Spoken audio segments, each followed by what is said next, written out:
운행문입니다. 뭘 그릴지를 결정하고 종이를 펼치고 나면 잠깐 멈칫할 때가 있습니다. 아마도 어떤 색으로 시작을 할까 하는 고민을 하기 때문인 것 같습니다. 어떨 땐 오래 생각하지 않고 선뜻 색을 결정하지만 어떨 땐 꽤 오래 고민을 할 때도 있습니다. 색을 결정하는 기준은 대체로 어떻게 완성을 할 것인가에 맞춰져 있지만 그게 잘 안 보일 때도 있습니다. 그래서 제 나름대로의 규칙을 만들어 보기도 하지만 그 규칙이 늘 통용되는 건 아닙니다.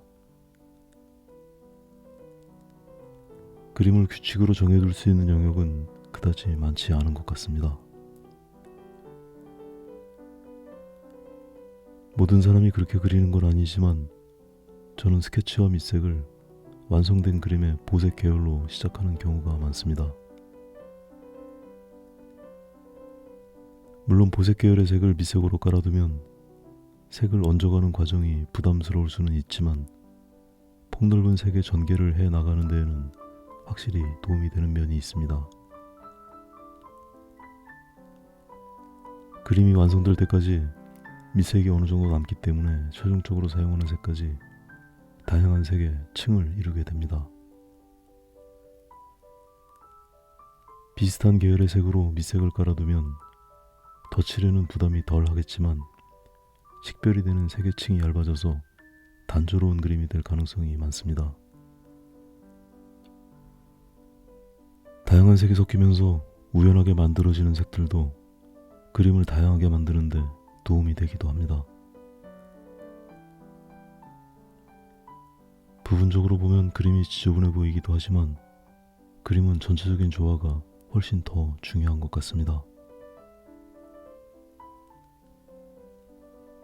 다만 보색 계열의 색을 선택하더라도 조금 밝은 색을 사용하게 되면 덧칠의 부담을 다소 덜어줄 수 있습니다. 이 그림의 경우는 최종적인 색의 분위기가 풀이 가진 녹색과 아이가 입고 있는 노란색이 주도적인 색으로 보입니다. 그래서 말씀드린 대로 보색 계열의 보라색으로 밑색을 깔아 두었습니다. 물론 부분적으로는 회색도 일부 보이고 빨간색이나 흰색도 보이기는 하지만 역시 전체적인 주도색은 녹색과 노란색 정도로 보면 적당할 것 같습니다. 아직은 그림의 초반이라서 보라색이 많이 보이기는 하지만 이 정도 색이 덮이는 것만으로도 어느새 색이 많이 다양해졌습니다. 물론 말씀드린 대로 부분적으로 보면 그림이 엄청 지저분해 보이기도 하지만 그런 문제는 그림의 후반부를 진행하면서 해결해 나가면 될 것 같습니다.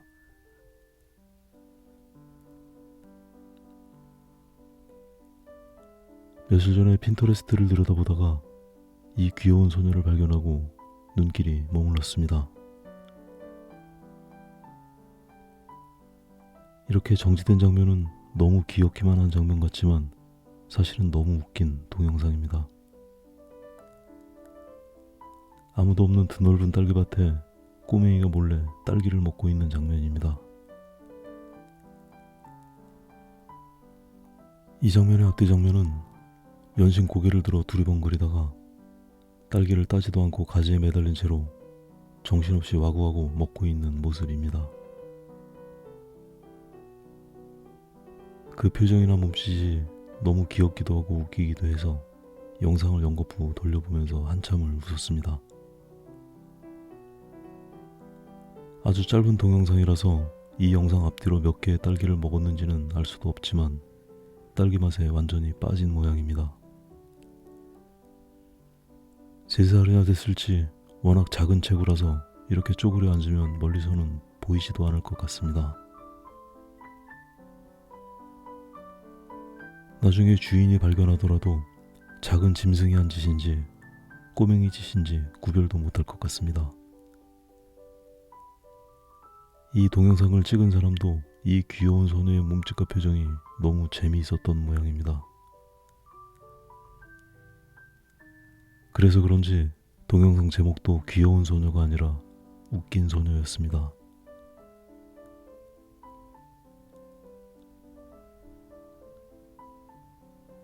너무나 앙증맞은 장면이라 문득 그려보고 싶다는 생각이 들어서 사진을 캡처해놓고 종이를 펼쳤습니다.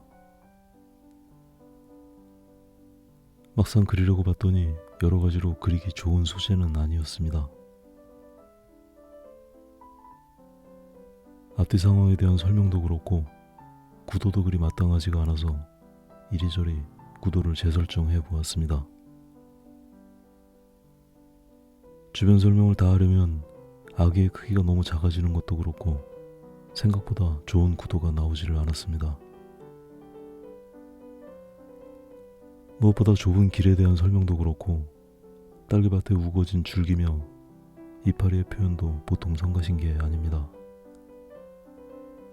하지만 상황에 대한 설명을 그림으로 표현하는 것도 중요해서 안 그릴 수는 없는 노릇입니다.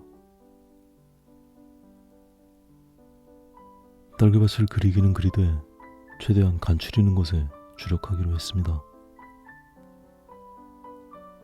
자질구레한 설명이 아니라 대충 그린 것처럼 보이되 충분한 느낌이 나도록 압축해야 합니다.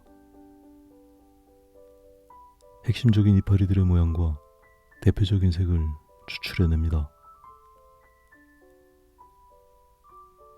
가까이 있는 것들은 조금 더 정교한 모양을 갖추지만 멀리 있는 이파리들은 너무 세밀해지지 않도록 만들어야 합니다. 불규칙하지만 작은 단위로 움직이는 면들과 그 면들마다의 색과 명도에 집중해야 합니다. 그림 후반에 이런 두께감이 있는 터치는 그림의 맛을 더해줍니다. 밑색부터 쌓아올린 색들이 섞이면서 만들어지는 의외의 색들이 풍성하게 느껴집니다. 으깨지고 뭉그러진 칠들이 좀 투박해 보여도 그 나름대로의 느낌을 가지고 있는 것 같아서 나쁘지는 않습니다. 전체적인 조화를 염두에 두고 천천히 그림을 마무리합니다. 오늘은 여기까지 하겠습니다.